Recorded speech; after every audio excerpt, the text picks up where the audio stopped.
할렐루야. 2025년 10월 8일 수요일 아침입니다. 지난밤도 잘 주무셨나요? 오늘 하나님의 주시는 말씀, 계속되는 동독 말씀 신명기 30장입니다. 신명기 30장 1절에서 10절까지의 말씀, 흩어짐에서 다시 모으시는 새로운 시작. 그 말씀 함께 나눕니다. 시장에서 길을 잃은 아이가 있었어요. 사람들로 북적이고 소리가 가득했지만 아이의 귀에는 아무것도 제대로 들리지 않았죠. 두려움과 눈물이 쏟아지는 그 순간 아이의 귀에 또렷하게 들려온 소리가 있었습니다. 바로 엄마의 목소리였죠. 주연아, 주연아. 그 순간 아이는 소리를 따라 달려갑니다. 찾아갑니다. 마침내 어머니를 찾았고 어머니의 품에 안겼죠. 울음은 멈추고 안정을 찾았습니다. 사랑하는 성도 여러분, 이것이 바로 오늘 우리가 붙잡아야 할 이야기입니다. 세상에 수많은 소리가 있지만 결국 우리를 살리고 모으시고 평안을 주시는 목소리는 하나님의 음성이라는 거죠. 그것이 말씀의 소리입니다. 주님의 말씀입니다. 흩어진 인생, 흩어진 마음, 흩어진 공동체를 하나님은 모으십니다. 그리고 그 자리가 바로 은혜의 자리입니다. 오늘 신명기 30장은 모세가 가나안 땅 입성을 앞두고 모압 평지에서 전한 마지막 설교의 일부입니다. 그는 이스라엘 백성에게 이렇게 말합니다. 너희가 언약을 깨뜨리고 흩어지게 될 거다. 그러나 끝은 아니다. 마음을 다해 하나님께 돌아오면 하나님께서 너희를 긍휼히 여기시고 다시 모으실 것이다. 즉 신명기 30장은 심판 이후에도 소망이 있음을 보여주는 회복의 언약입니다. 이스라엘이 비록 멀리 흩어질지라도 하나님은 그 자리에서부터 다시 불러 모으시고 마음을 새롭게 하셔서 하나님을 사랑하는 백성으로 세우시겠다라는 약속이죠. 오늘 말씀은 흩어져 살아가는 우리의 삶, 그리고 이민자로서 미네소타에서 흩어진 듯 살아가는 우리 한인 공동체에게도 동일하게 주어지는 은혜의 약속인 줄로 믿습니다. 본문을 보면 이스라엘은 하나님을 떠났어요. 그 결과 땅은 빼앗기고 백성들은 흩어져 포로로 끌려갔습니다. 사람의 눈으로 보면 끝이었습니다. 그러나 하나님은 말씀하죠. 너와 내 자손이 내 하나님 여호와께로 돌아와 내가 오늘 내게 명령한 것을 온전히 따라 마음을 다하고 뜻을 다하여 여호와의 말씀을 청종하면 내 하나님 여호와께서 마음을 돌이키시고 너를 긍휼히 여기사 너를 포로에서 돌이키시되 내 하나님 여호와께서 흩으신 그 모든 민족 중에서 너를 모으시리니. 2절과 3절의 말씀이죠. 사람은 끝이다, 끝이라고 말하지만 하나님은 아니, 다시 시작할 수 있다라고 말씀합니다. 우리의 실패, 우리의 흩어짐, 하나님의 은혜 앞에서는 끝이 아닙니다. 하나님께서 새로운 출발점으로 삼으실 줄로 믿습니다. 일본에는 오래된 도자기를 고치는 특별한 방법이 있다고 합니다. 도자기가 깨졌을 때 단순히 버리거나 감추는 것이 아니라 깨진 자리에 금가루를 섞은 오칠로 다시 붙인다고 해요. 그 결과 그릇은 원래보다 더 아름답고 귀한 모습으로 회복됩니다. 이 방법을 금즉지라고 부릅니다. 금즉지. 마찬가지로 우리의 삶이 깨지고 흩어졌을 때 하나님은 우리를 버리지 않으십니다. 오히려 은혜로 다시 붙이시고 더욱 귀한 모습으로 만드시는 줄로 믿습니다. 이스라엘 백성들이 흩어졌지만 하나님은 다시 모으셨고 하나님은 우리를 포기하지 아니하시고 실패의 자리를 은혜의 자리로 바꾸실 것입니다. 이스라엘은 동서남북 사방으로 흩어졌습니다. 그런데 하나님 말씀하죠. 4절 말씀에 내 쫓아간 자들이 하늘가에 있을지라도 거기서 너를 모으실 것이며 거기서부터 너를 이끄실 것이라. 4절의 말씀.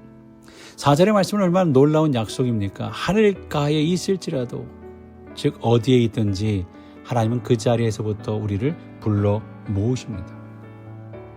미네소타라는 땅에 흩어져 살아가는 우리 한인 성도들에게도 동일하게 적용이 되어야 하겠죠.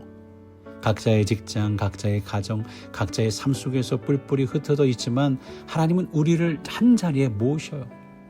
그 모으심이 단순히 장소의 집합이 아닙니다. 하나님은 우리를 모으셔서 한 마음 한 뜻으로 세우시는 거예요.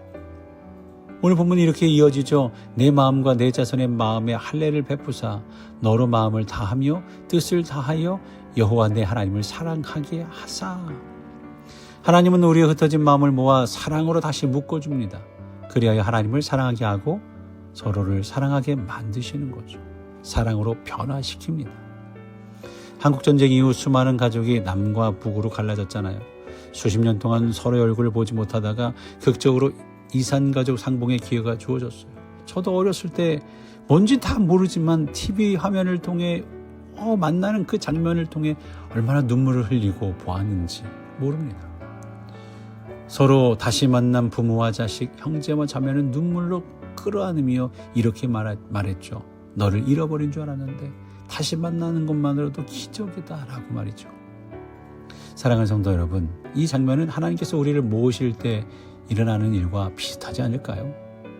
우리가 세상 속에서 멀리 흩어져 있어도 하나님은 결코 우리를 잃어버리지 않으십니다. 하나님은 반드시 다시 만나게 하시고 다시 모으실 줄로 믿습니다. 바로 그것이 우리에게 은혜로 곧 다가올 줄로 믿습니다. 하나님은 우리를 모으시는데 멈추지 않으십니다. 모은 공동체가 말씀에 순종하며 살도록 이끄시는 거죠.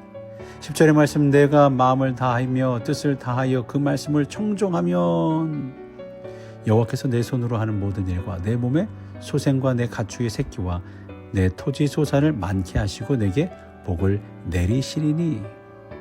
여기서 할 수 있는 것은 하나님의 은혜는 단순히 위로에서 끝나지 않는다는 거죠. 순종으로 이끄시죠. 순종을 통해 삶이 회복되고 열매 맺는 자리로 나아가게 하신다라는 말이에요. 은혜는 단순한 위로가 아니라 삶의 변화를 낳습니다. 그러니 다시 모아진 공동체가 해야 할 일은 뭡니까? 바로 하나님 말씀에 귀를 기울이고 순종하는 거죠. 그럴 때 하나님께서 우리의 삶과 우리의 자녀와 우리의 손으로 하는 모든 일에 복을 내리신다고 약속하시는 줄로 믿습니다.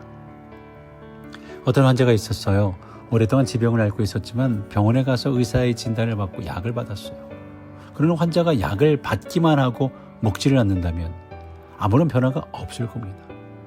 약은 손에 있지만 순종하지 않으면 병은 낫지 않습니다. 마찬가지로 하나님의 말씀도 그래요. 말씀을 듣고 아멘 하는 것에서 멈추면 변화가 일어나지 않습니다. 약을 제대로 복용해야 몸이 낫듯이 말씀에 순종해야 우리의 삶이 회복이 됩니다. 은혜는 순종을 통해 열매를 맺는 거죠. 사랑하는 성도 여러분, 길 잃은 아이는 수많은 소리 가운데 단 하나 어머니의 목소리를 들었어요. 그리고 그 음성을 따라 다시 돌아왔습니다. 오늘 우리에게도 수많은 소리가 들릴 겁니다. 세상의 유혹, 불안한 뉴스, 분주한 삶의 소음, 그러나 그 모든 것 가운데 하나님은 여전히 우리에게 말씀합니다. 거기서부터 내가 너를 모으고 너를 이끌 것이다. 사랑하는 성도 여러분, 하나님은 흩어진 자리에서부터 우리를 모으십니다. 하나님은 상한 마음을 고치시고 사랑으로 묶으십니다. 하나님은 순종의 삶으로 인도하셔서 복을 더하실 겁니다. 그러므로 오늘도 하나님의 음성에 귀 기울여 다시 모아지는 은혜 안에 서시기를 간절히 바랍니다. 흩어짐이 끝이 아니라 모으심이 시작입니다. 50주년을 맞으며 흩어진 우리들을 다시 모아 하나님의 일을 행하시려고 할 때 순종하며 전도를 통해 하나님의 기뻐하시는 일을 잘 감당하는 우리 모두가 되시기를 주의 이름으로 간절히 축원합니다. 우리 함께 기도할까요? 사랑과 은혜가 풍성하신 하나님 아버지, 오늘도 우리에게 말씀하여 주시니 감사합니다. 흩어지고 상하고 잃어버린 인생일지라도 주님은 그 자리에서부터 우리를 불러 모으시고 이끄신다고 약속해 주셨습니다. 주님, 우리 미네소타 땅에 흩어져 살아가는 한인 성도들을 기억하시고 우리를 한 마음으로 모아 주옵소서. 각자의 삶과 가정 속에서 분주히 흩어져 있는 우리를 다시 모으셔서 하나님을 사랑하고 순종하는 공동체로, 이 지역을 변화시키는 공동체로 세워 주시옵소서. 우리의 귀가 세상의 소음이 아니라 주님의 음성을 듣게 하시고 우리의 마음이 흩어지는 것이 아니라 은혜 안에 하나 되게 하여 주옵소서. 흩어졌지만 흩어짐이 끝이 아니라 다시 모으셔서 새로운 시작하실 것을 믿습니다. 오늘도 그 은혜를 따라 하나님이 하실 일을 꿈꾸며 순종하는 미네소타 한인연합 감리교회 되도록 축복하여 주옵소서. 감사드리며 이 모든 말씀 거룩하신 예수 그리스도의 이름으로 기도드렸사옵나이다. 아멘.